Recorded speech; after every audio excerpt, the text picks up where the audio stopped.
العالمين والعاقبة للمتقين والصلاة والسلام على سيد الأنبياء والمرسلين أما بعد فأعوذ بالله من الشيطان الرجيم بسم الله الرحمن الرحيم إن الله وملائكته يصلون على النبي يا أيها الذين آمنوا صلوا عليه وسلموا تسليما اللهم صل على سيدنا محمد وبارك وسلم صلوا عليه صلاة وسلام عليك سيدي يا رسول الله صلى الله تعالى عليه وسلم بسم الله الرحمن الرحيم ولقد ضربنا للناس في هذا القرآن من كل مثل ولئن أتيتهم بآية ليقولن الذين كفروا إن أنتم إلا مبطلون كذلك يطبع الله على قلوب الذين لا يعلمون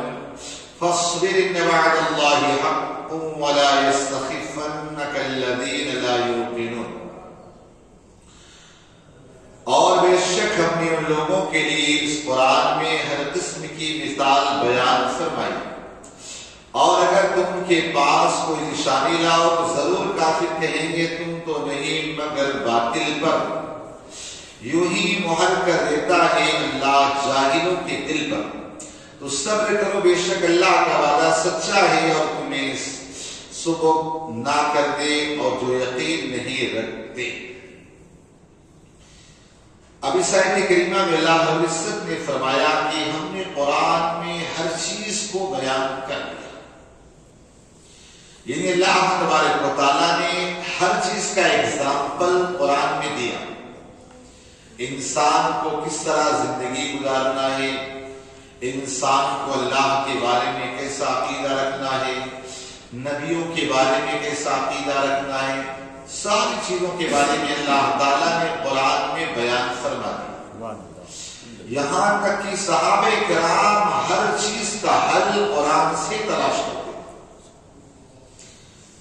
ہر چیز کا حل. یہاں تک کہ ایک مرتبہ ایک بندہ آیا مولا کائنات علیہ السلام سے کہنے لگا کہ علی یہ بتاؤ, قرآن میں اللہ کہتا کہ ہر چیز کا علم ہے, ہر چیز کو بیان کر دیا, یہ بتاؤ میری داڑھی ہلکی اور آپ کی داڑھی گھنی ہے, یہ کہاں سے کرے؟ تو پھر مولا علی کو مولا علی فرماتے والبلد الطیب یخرج نبات باذن ربی والذی خبث لا یخرج الا نکیدا. فرمایا اگر پاکیزہ زمین ہو وہاں گھاس اچھی اگتی ہے, اور کہا اگر کھردھڑی ہو اچھی زمین نہ ہو وہاں اچھی فصل نہیں آتی. کہا دیکھ میری زمین اچھی تھی تو بہترین یہاں بال آئے, اور تیری یہاں پر زمین اچھی نہ تھی بال اچھی نہ. تو ہر چیز کو اللہ تعالیٰ نے قرآن میں بیان کر دیا. چھوٹی سے چھوٹی چیز, بڑی سے بڑی چیز, کوئی سی بھی چیز. آپ دیکھیں آج بہت ساری چیزیں جو آپ کے سامنے آ رہی ہیں, پہلے سائنسدانوں نے پہلے قرآن پاک کو پڑھا اور اس کے بعد ریسرچ کیا اور اس تک پہنچ گئے. ویسے آج تو مسلمان سائنسدان پھر ہندوستان کے اندر تو ملنا تو اتنا آسان تو ہے, کیونکہ آج ہماری قوم کے بچے پڑھتے ہی نہیں. ہماری قوم کے بچوں کو صرف کیا ہے, مزدور بننا ہے, دن بھر مزدوری کرنا, رات میں موبائل میں لگے رہنا ہے اور دیر سے اٹھ کر سیدھا دکان بھاگنا. یہ آج ہمارے یہاں بچوں کا یہ سسٹم ہی بن چکا ہے. بہرحال تو اللہ تبارک و تعالیٰ نے قرآن میں ہر چیز کو بیان فرما دیا اور فرمایا یہ کافر کے سامنے محبوب اگر کوئی چیز پیش کرو گے تو کہیں گے نہیں یہ تو باطل پر, یہ صحیح, یہ سحر ہے, یہ جادو, یہ کہ یہ ختم کر دے. آپ دیکھو کچھ جہل مٹھی میں لے کر آیا تھا کنکڑیاں, کہا میرے مٹھی میں کیا بتا سکتے ہو؟ کہا میں بتاؤں یا کر تیرے مٹھی میں جو وہ بتائے. کہا اگر میرے مٹھی میں جو وہ بتا دے اچھی بات ہے. تو جیسے ہی میرے آقا نے اشارہ کیا فوراً کلمہ طیبہ لا الہ الا اللہ محمد رسول اللہ صلی اللہ علیہ وسلم پڑھنا شروع کر پھینک دیا. دیکھ رہا ہے پھر بھی کہہ جادو, یہ تو جادو ہے. اور آج بھی آپ نہیں دیکھ رہے اتنی ساری چیزیں وہ اپنے ان لوگوں کی دیکھتے معبودوں کی، اور پھر بھی آپ دیکھیں اعتراض ہم پر کرتے ہیں، اعتراض ہم پر کرتے ہیں۔ تو ظاہر سی بات ہے حق پر ہونے، انسان اگر حق پر ہو تو حق کو سر چڑھ کے بولتا ہے۔ بہرحال تو کہاں کافر ہی کہیں گے یہ تو نہیں مگر باطل۔ یاد رکھیے گناہ 3 قسم کا ہوتا ہے۔ ایک گناہ کو ہوتا ہے کہ انسان کرے اور اس کے بعد کوئی سمجھا دے یا اسے کوئی پچھتاوا ہوتا ہے، فوراً توبہ کرے، فوراً توبہ کرے۔ کا دوسرا گناہ وہ ہے کا انسان سے گناہ ہو گیا لیکن توبہ کی کوئی پرواہ نہیں، لاپرواہی کرے، اس میں انسان کافر تو نہیں ہوتا۔ لیکن تیسرا وہ بندہ ہوتا ہے بہت سارے گناہ جو ہے نا جائز اور حلال سمجھ کرتا تو کافر ہوتا۔ ویسے کاش اگر ہم جان جاتے کہ گناہ ہمارے لیے کتنا نقصان دہ۔ آپ دیکھیے آگ میں اگر ہاتھ کو جلائیں گے ہاتھ جلے گا، بولو جلے گا۔ اور گناہ کرو گے تو گناہ کرو گے جلو گے کہ نہیں جلو گے؟ یقین ہے کہ آگ میں ہاتھ ڈالیں گے جل جائیں گے تو ہم اپنے آپ کو آگ سے بچاتے ہیں۔ یہ گناہ سے بھی نہیں اپنے آپ کو بچاتے، یہ گناہ بھی تو جہنم میں لے جانے والا، جلانے والا، آگ میں لے جانے والا۔ وجہ کیا ہے؟ آج اس درجے کا یقین نہیں، بس خالی مالی آڑی، لیکن یقین نہیں۔ کاش یقین ہوتا کہ اتنا انسان اگر گناہ کرے تو یاد رکھے وہ اپنے آپ کو جہنم میں لے جائے۔ ہاں نفس کے بہکاوے میں اگر کبھی گناہ کر جائیں، کبھی گناہ کر جائے تو ظاہر سی بات فوراً توبہ کرے، اور اللہ تعالیٰ توبہ کرنے والے کو بہت پسند فرماتا ہے۔ جیسے آپ کا بیٹا ہے اگر آپ کی بات نہ مانتا ہو پھر کہے پاپا سوری، اب کبھی نہیں کرے سوری، آپ خوش ہو گے کہ ناراض ہو؟ چلو میرے بچہ کم سے کم لائن میں پڑھے، اس سے کروڑ درجہ زیادہ خوش رب ہوتا ہے کہ میرا بندہ میرے سے دور ہوا آباد ہو گیا۔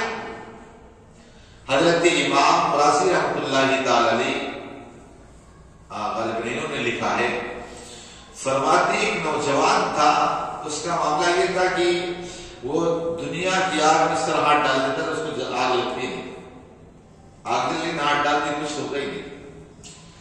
تو لوگ پوچھتے رہتے لیکن کوئی بتاتا نہیں تھا، کبھی نہیں بتاتا۔ کچھ دوست تھے اس کے پیچھے پڑ گئے، بتا۔ ایک دوست کہنے لگا نہیں، دوستوں سے راز تو چھپایا نہیں جاتے، راز بتاتا کیا اس کے پیچھے راز۔ کاسی میں بات ایسی ہے کہ میں ایک مرتبہ ایک عورت کے اوپر عاشق ہو گیا، لڑکی پر عاشق ہو گیا، اور اس کے بعد کا پہلی محبت تھی، اس وجہ سے میرے دماغ کے اندر سے نہ نکلتی تھی اور بالکل میں عجیب سا ہو گیا۔ پھر کا اچانک میں نے دیکھا اس کی شادی وغیرہ ہو گئی، اس کے بعد پھر اپنے گھر چلے گئی، پھر میری کوئی ملاقات نہیں، کوئی بات نہیں۔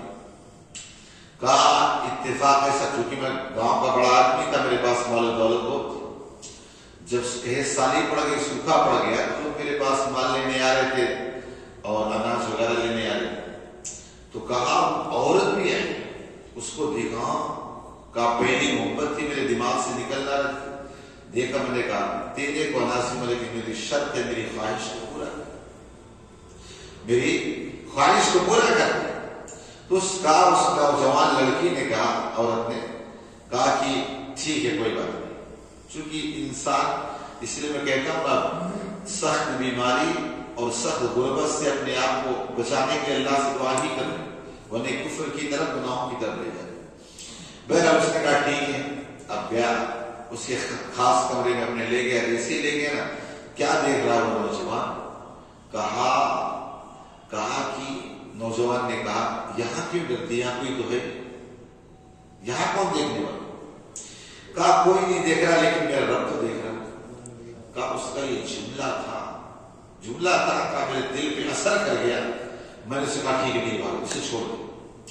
اب اس کے بعد کا میں نے اپنے کندھے پر، کہا گاؤں کا اتنا بڑا آدمی، اتنے مالدار آدمی کا بیٹا اپنے کندھے پر بوری گیہوں کی رکھا اناج کی، اور اسے گھر کے دروازے پہ دستک دی اور کہا دروازہ کھول۔ کہا کیا رہ گیا ہے؟ کہا دروازہ تو کھول۔ دیکھا اپنے پیٹ پر لے کر آئے، کہا بہن مجھے معاف کرنا، میں نے سچے دل سے توبہ کر لی۔ کہا رک جا 2 منٹ رک جا۔ کہا واپس گئی، واپس جانے کے بعد مصلی بچھائی اور کہا اے اللہ اس نوجوان کی سچے دل سے توبہ کیا ہے، اے اللہ اس کی دنیا اور آخرت کی آگ اسی سے محفوظ فرما دے۔ کہا اس نوجوان لڑکی کی دعا تھی اب میں دنیا میں آگ میں ہاتھ ڈال دوں مجھے جلاتی نہیں، اور اس رب سے یہ امید ہے کہ اللہ تعالیٰ قیامت کے دن جہنم کی آگ سے بھی محفوظ فرما دے۔ آپ سوچے بندہ اگر اپنے آپ کو گناہوں سے بچا لے تو اللہ تبارک و تعالیٰ کیسی نعمتیں اسے عطا کرتا ہے۔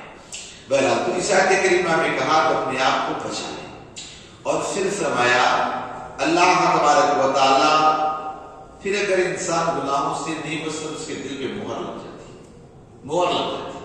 پھر وہ انسان کو گناہ سے، ایک شرابی آدمی میں سے شراب پینے میں کوئی شرم ہے؟ کیوں؟ اس چیز کا عادی ہو چکا، اس کے دل پہ مہر لگ گئی۔ اور پھر اللہ نے فرمایا اپنے محبوب کا صبر کرو، بے شک اللہ کا وعدہ